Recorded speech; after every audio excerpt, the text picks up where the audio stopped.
오늘 하나님 말씀은 여호수아서 9장 22절에서 27절입니다. 여호수아서 9장 22절에서 27절까지입니다. 여호수아서 9장 22절에서 27절까지입니다.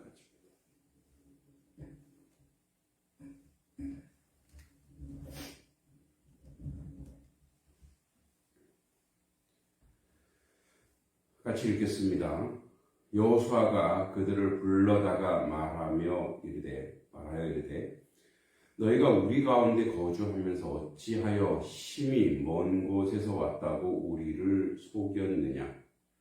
그러므로 너희가 저주를 받나니 너희가 대를 이어 종이 되어 다 내 하나님의 집을 위하여 나무를 패며 물을 깃는 자가 되리라 하니 그들이 여호수아에게 대답하여 이르되 당신의 하나님 여호와께서 그의 종 모세에게 명령하사 이 땅을 다 당신에게 주고 이 땅의 모든 주민을 당신들 앞에서 멸하라 하신 것이 당신의 종들에게 분명히 들림으로 당신들로 말미암아 우리의 목숨을 잃을까 심히 두려워하여 이같이 하였나이다. 보소서 이제 우리가 당신의 손에 있으니 당신의 의향에 좋고 옳은 대로 우리에게 행하소서 한지라. 여호수아가 그대로 그들에게 행하여 그들을 이스라엘 자손의 손에서 건져서 죽이지 못하게 하니라. 그날에 여호수아가 그들을 여호와께서 택하신 곳에서 회중을 위하여 여호와의 제단을 위하여 나무를 패며 물을 깃는 자들로 삼았더니 오늘까지 이르니라. 아멘. 여호수아는 기브온 사람들을 불러다가 물었습니다. 22절에 보면 너희가 우리 가운데 거주하면서 어찌하여 심히 먼 곳에서 왔다고 하여 우리를 속였느냐? 왜 거짓말을 해서 조약을 맺었느냐 하는 것입니다. 그 다음은 분명히 얘기합니다. 살기 위해서입니다. 23절에도 계속 말합니다. 그러므로 너희가 저주를 받나니 너희가 대를 이어 종이 되어 내 하나님의 집을 위하여 나무를 패며 물을 깃는 자가 되리라. 그러니까 이들은 여호수아의 질문에 대해 솔직하게 대답을 합니다. 24절에 보면 하나님 여호와께서 행하신 일을 듣고 자신들의 생명을 위하여 그렇게 했다고 합니다. 그리고 여호수아의 말대로 나무를 패며 물을 깃는 자가 되겠다고 하고 그 일을 계속적으로 감당하고 있다고 27절에 말합니다. 기브온 거민들은 속임수를 써서라도 살 길을 찾았습니다. 종의 신분으로 평생을 살아도 좋다. 생명만 구할 수 있다면 이것이 이들의 생각이었습니다. 이들을 종으로 삼는 것은 신명기 20장 11절 말씀을 따른 것입니다. 원망하는 사람과 화친을 하며 종으로 삼으라고 하나님께서 말씀했기 때문에 이 말씀에 따른 것입니다. 비록 하나님께 묻지 아니하고 결정해서 하나님 앞에 큰 잘못을 했지만 그 해결하는 것을 하나님의 말씀에 가깝게 하고 있습니다. 하나님께서는 가나안 땅 사람들은 남자 또 여자 어린이나 노인 할 것 없이 모두 죽이라고 하셨습니다. 이들은 우상 숭배와 제약이 아주 심각하게 물들어 있었기 때문에 그들을 그대로 두면 이스라엘 백성들이 그들에게 영향을 받을 수 있기 때문에 그랬던 것입니다. 그리고 지금까지 하나님의 말씀에 순종해야 하는 중요성을 전쟁을 통해서 깨닫습니다. 그런데 지금 하나님의 말씀에 불순종하는 문제가 발생한 것입니다. 여호수아는 이 책임을 기브온 주민들에게 묻고 종으로 살도록 한 것입니다. 오늘 사무엘 21장에 보면 다윗 통치 때에 3년 기근이 임합니다. 그 이유는 사울이 기브온 사람을 죽였기 때문이라고 하십니다. 약속을 무시하고 기브온 사람들을 죽였을 때 하나님께서 기뻐하지 않으셨습니다. 이 일 때문에 사울의 후손 7을 죽이도록 하십니다.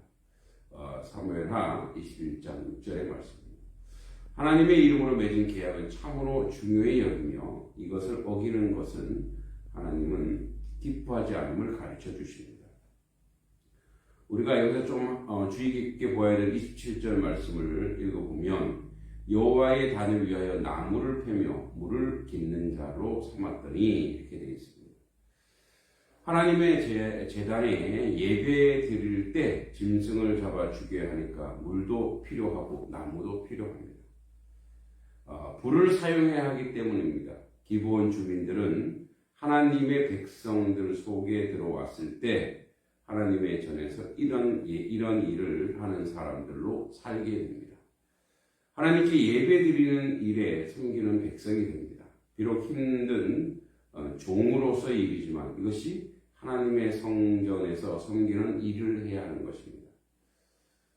사실 이들은 저주와 죽음에서 이제 하나님의 일을 하는 영광스러운 그런 하나님의 사람들, 즉 복 가운데 들어선 것입니다. 느헤미야 3장 7절과 7장 25절에 보면 기브온 사람들이 이스라엘 백성들과 함께 살고 있었습니다. 하나님의 성전을 섬기는 사람으로 살고 있었습니다. 비록 속임수로 인해서 하나님의 백성들 가운데 들어왔지만 처음에는 억지로 일할 수밖에 없었겠지만 이들은 하나님의 복 가운데 들어온 것입니다. 도리어 하나님의 은혜를 입는 삶을 살아갑니다. 하나님께서는 살기 위해서 왔지만 자신의 품으로 들어온 백성들을 돌보심을 우리에게 잘 가르쳐 줍니다. 어떻게 보면 기브온 거민들은 전화위복의 삶을 살게 된 것입니다.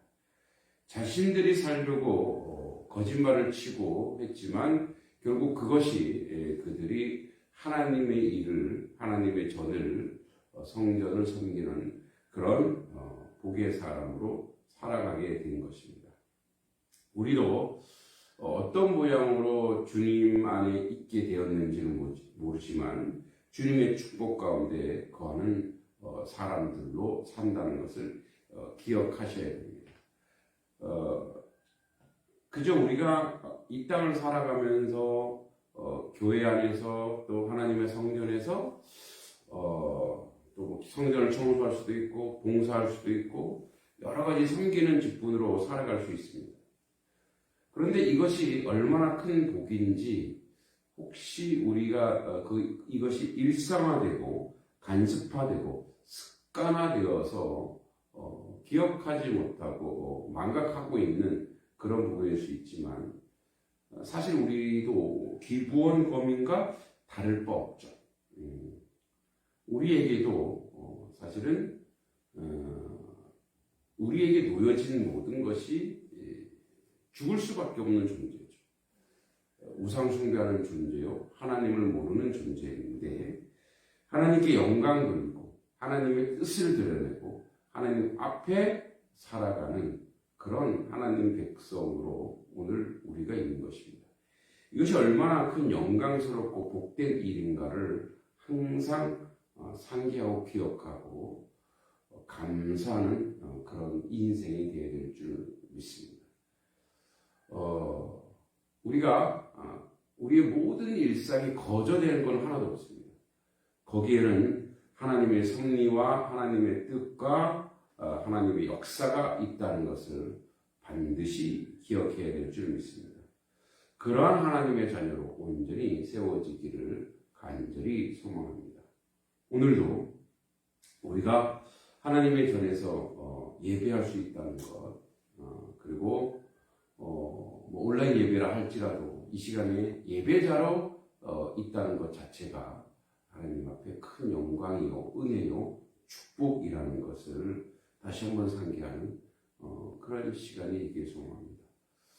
이제 돌아온 주가 저희 교회는 추수감사주일로 드립니다. 항상 감사하죠. 그러나 또 수많은 오곡백과와 열매를 주신 그 하나님께 늘 감사할 수 있는 인생이 되어야 될 줄 믿습니다. 기브온 거민처럼